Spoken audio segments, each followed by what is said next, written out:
Film की शुरुआत में हम इंग्लैंड के एक छोटे से भाग में रहने वाली ग्वेन नाम की एक छोटी बच्ची को देखते हैं जो सेंटा को एक लेटर डिलीवर करती है। और यहीं से सीन चेंज होकर नॉर्थ पोल में मौजूद आर्थर नाम के एक लड़के पर आता है जो सेंटा का छोटा बेटा होता है और वो दुनिया भर से बच्चों द्वारा सेंटा को लिखे गए लेटर्स को जवाब भेजने का काम करता है। वो जब ग्वेन नामी उस बच्ची का लेटर पढ़ता है तो उसमें लिखा होता है कि उसे पिंक कलर की बाइसिकल चाहिए और अगर उसकी इच्छा पूरी नहीं होती तो वो सेंटा पर यकीन करना बंद कर देगी। इस पर आर्थर उसे जवाब में लिखता है कि उसकी इच्छा जरूर पूरी होगी और वो सेंटा पर अपना भरोसा बनाए रखे। और इसके बाद हमें कुछ दिन बाद क्रिसमस की रात का समय दिखाया जाता है जहां हम आर्थर के डैड यानी एक्चुअल सेंटा क्लॉज को देखते हैं जिनका नाम मैल्कम होता है। वो आधी रात को बच्चों को क्रिसमस प्रेजेंट डिलीवर करने आए होते हैं और उनके साथ सैकड़ों एल्फ्स भी होते हैं जो एडवांस्ड इक्विपमेंट के यूज से उनकी इस काम में बहुत मदद किया करते थे और वो अपने काम में बहुत माहिर थे। वो बच्चों को गिफ्ट डिलीवर करने के काम को काफी प्रिसीजन के साथ किया करते थे ताकि उन्हें इस बात की भनक तक ना हो। सेंटा ने समय के साथ गिफ्ट बांटने के अपने तरीके को इवॉल्व कर लिया था जहां वो पुराने समय के स्लेज और रेनडियर के बदले S1 नामी एक हाईटेक क्राफ्ट से सवारी किया करते थे जिसमें एल्फ्स के कोऑर्डिनेशन से काम काफी जल्दी हो जाता था। वहीं हम नॉर्थ पोल में सेंटा के बड़े बेटे स्टीव को देखते हैं जो कंट्रोल रूम में अपने डैड की इस कॉम्प्लेक्स काम में मदद कर रहा होता है। तभी वहाँ आर्थर आ जाता है जो लेटर के साथ स्टीव से मिलने आया होता है, पर इस बीच वो वहाँ बहुत कुछ गड़बड़ कर देता है जिससे स्टीव काफी इरिटेट हो जाता है और उसे वहाँ से बाहर भेज देता है। तभी स्टीव और सभी एल्फ्स को पता चलता है कि एक बच्चा जाग चुका है और सेंटा उसी के घर में है। इससे पूरा माहौल काफी सीरियस हो जाता है। तब स्टीव उन्हें वहाँ से निकालने के लिए अपने स्पेशल फोर्सेस को भेजता है जिनकी मदद से सेंटा और एल्फ्स वहाँ से निकल आते हैं। पर इस बीच एक गिफ्ट डिलीवरी लाइन से बाहर निकल आता है जिस बारे में उस समय किसी को पता नहीं चलता और इसी के साथ वो दुनिया भर में गिफ्ट बांटने के अपने मिशन में सफल हो जाते हैं जिससे सभी बहुत खुश होते हैं। और इसी खुशी में सेंटा ये अनाउंस करते हैं कि अगले साल वे गिफ्ट बांटने का काम वही करेंगे। इससे स्टीव बहुत दुखी होता है क्योंकि अपने डैड के बाद सेंटा वही बनने वाला था जिसके लिए वो बहुत एक्साइटेड था। वहीं हम आर्थर के ग्रैंडपा को देखते हैं जो खुद भी एक समय पर सेंटा हुआ करते थे पर अब वो रिटायर हो चुके थे। वो हाईटेक इक्विपमेंट की मदद से गिफ्ट डिलीवर करने के तरीके को बकवास माना करते थे और अपने ट्रेडिशनल तरीके यानी स्लेज और रेनडियर को बहुत अप्रिशिएट किया करते थे जिसके लिए उन्हें खुद पर बहुत प्राउड था। और इसी को लेकर रात को डिनर करते समय स्टीव से उनकी बहस हो जाती है जहां स्टीव उनसे अपने टेक्नोलॉजी की तारीफ करते हुए कहता है कि हम साल दर साल अपने इक्विपमेंट की मदद से क्रिसमस पर पहले से भी बेहतर परफॉर्म कर रहे हैं और अपने ग्रैंडपा के पुराने तरीके को बेकार बताता है। तभी स्टीव को एक मैसेज आता है जिसे देखकर वो घबराते हुए वहाँ से बाहर निकल आता है जहाँ कंट्रोल रूम में उसे ब्राउनी नाम का एक एल्फ बताता है कि उनसे गलती से एक बच्चे को गिफ्ट डिलीवर करना बाकी रह गया है। तभी आर्थर भी वहाँ आ पहुँचता है और उसे भी एक बच्चे को गिफ्ट डिलीवर ना होने के बारे में पता चल जाता है और उस बच्चे के बारे में सोचकर उसे बहुत बुरा लगता है। तभी सेंटा वहां आ जाते हैं और आर्थर उन्हें सारी बात बता देता है। सेंटा स्टीव से इसका सलूशन निकालने को कहते हैं लेकिन वो कहता है कि जल्दी सुबह होने वाली है और हम चाह के भी इसे डिलीवर नहीं कर सकते हैं। वो S1 क्राफ्ट यूज करने से भी मना कर देता है क्योंकि इतनी जल्दी उसे दोबारा यूज करने से वो डैमेज हो सकता था। इसलिए वो कहता है कि एक बच्चे का गिफ्ट मिस होने से कोई फर्क नहीं पड़ता और वैसे भी ये उनकी बेस्ट परफॉर्मेंस थी। सेंटा भी उसकी बात मान जाते हैं लेकिन आर्थर को ये बिल्कुल अच्छा नहीं लगता।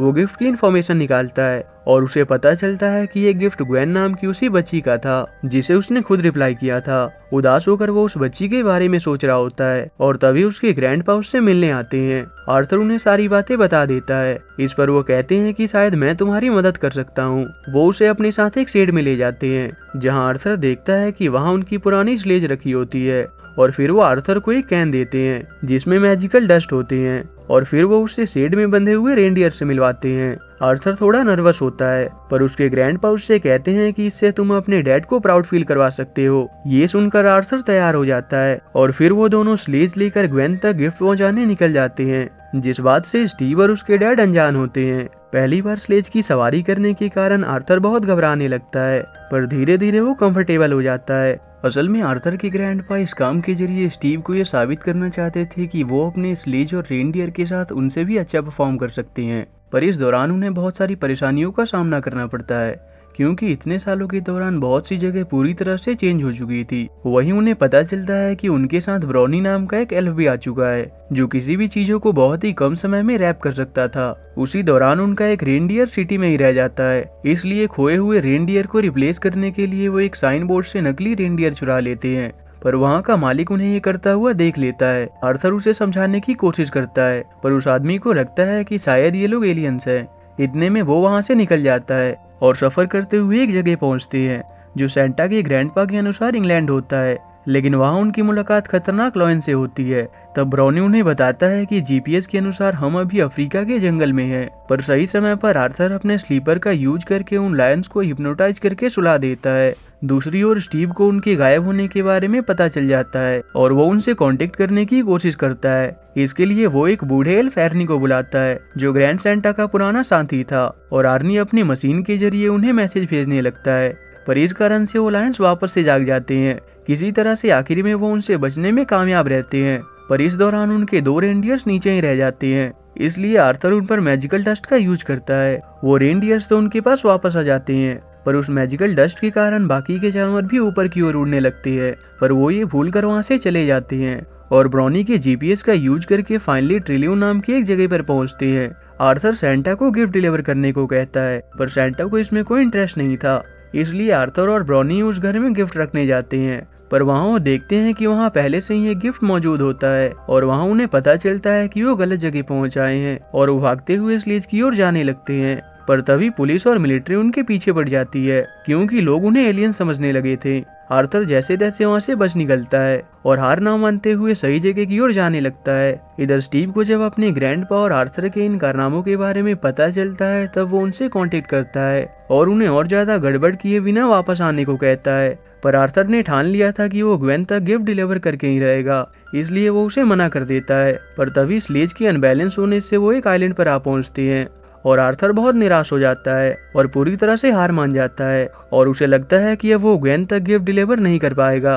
पर तब सेंटा उसे समझाते हैं और उसकी हिम्मत बढ़ाने की कोशिश करते हैं। दूसरी ओर सभी एल्फ सेंटा को इस बारे में बताने जाते हैं और पूछते हैं कि क्या ग्वेन को गिफ्ट ना मिलने से उन्हें कोई फर्क पड़ता है या नहीं।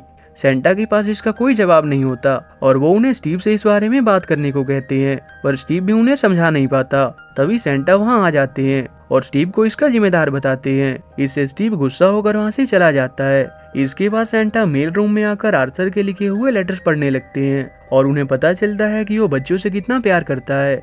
दूसरी ओर आर्थर की नज़र ग्वेन की ड्राइंग पर पड़ती है और वो समझ जाता है कि डिलीवरी के लिए उसे किसी सेंटा की जरूरत नहीं है, वो खुद ही इसे डिलीवर करके ग्वेन का विश्वास बनाए रख सकता है। इसलिए वो आइलैंड पर पड़ी एक बोट को लेकर आगे बढ़ने लगता है, लेकिन ब्राउनी उसे बताता है कि इस तरह वो बस एक सर्कल में ही घूमते रहेंगे। ये सुनकर ग्रैंड सेंटा को कुछ याद आता है और वो बताते हैं कि उनकी स्लेज भी तेजी से अर्थ के चक्कर लगा रही होगी और जरूर यहाँ से दोबारा गुजरने वाली होगी।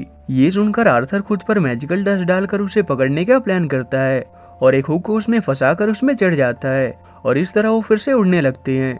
दूसरी ओर स्टीव के मना करने के बाद सेंटा खुद ही आर्थर और ग्रैंड सेंटा को वापस लाने के लिए निकल जाते हैं और उनके साथ उनकी वाइफ मार्गरेट भी जाती है। वहीं स्टीव को जब इसका पता चलता है तो वो उन्हें रोकने की कोशिश करता है और थोड़ी बहस के बाद वो सेंटा की मदद करने के लिए तैयार हो जाता है और वो तीनों शिप लेकर वहाँ से निकल जाते हैं।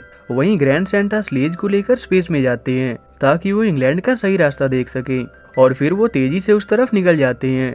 वहीं हम अनफिट एजेंसी की हेड सिल्वा को देखते हैं और उसे लगता है कि ये फ्लैश शायद कोई यूएफओ है, इसलिए वो बाकी कंट्री के साथ मीटिंग करती है और वो फैसला करते हैं कि उन्हें यूएफओ पर हमला कर देना चाहिए। इधर स्लेज के बचे हुए रेनडियर्स भी उससे अलग हो जाते हैं। सिल्वा उन पर अटैक करने के लिए ड्रोन्स भेजती है।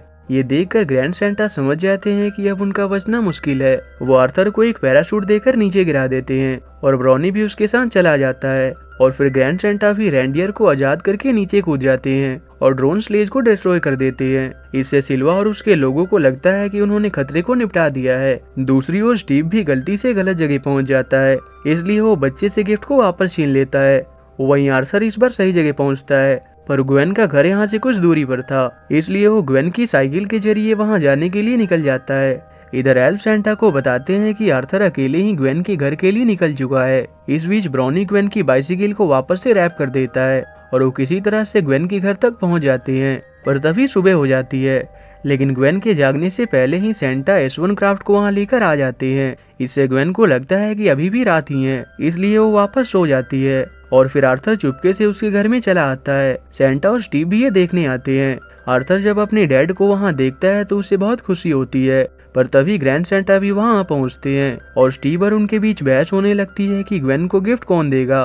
पर तब सेंटा आर्थर को ये काम करने को कहते हैं और वो ग्वेन के जागने से पहले उस गिफ्ट को रख देता है। पर उसके बाद वो सभी वहीं रुककर ग्वेन की खुशी को देखते हैं। ग्वेन अपने गिफ्ट को पाकर बेहद खुश होती है और ये देखकर सेंटा और स्टीव को आर्थर पर इसके लिए बहुत प्राउड होता है और वो तय करते हैं कि आर्थर को ही अगला सेंटा बनना चाहिए। और फिर वो अपने मिशन को पूरा करके वहाँ से वापस लौट आते हैं और आखिर में सभी इस खुशी में ग्रैंड सेलिब्रेशन करते हैं। और इसी के साथ ही ये मूवी यहीं एंड हो जाती है।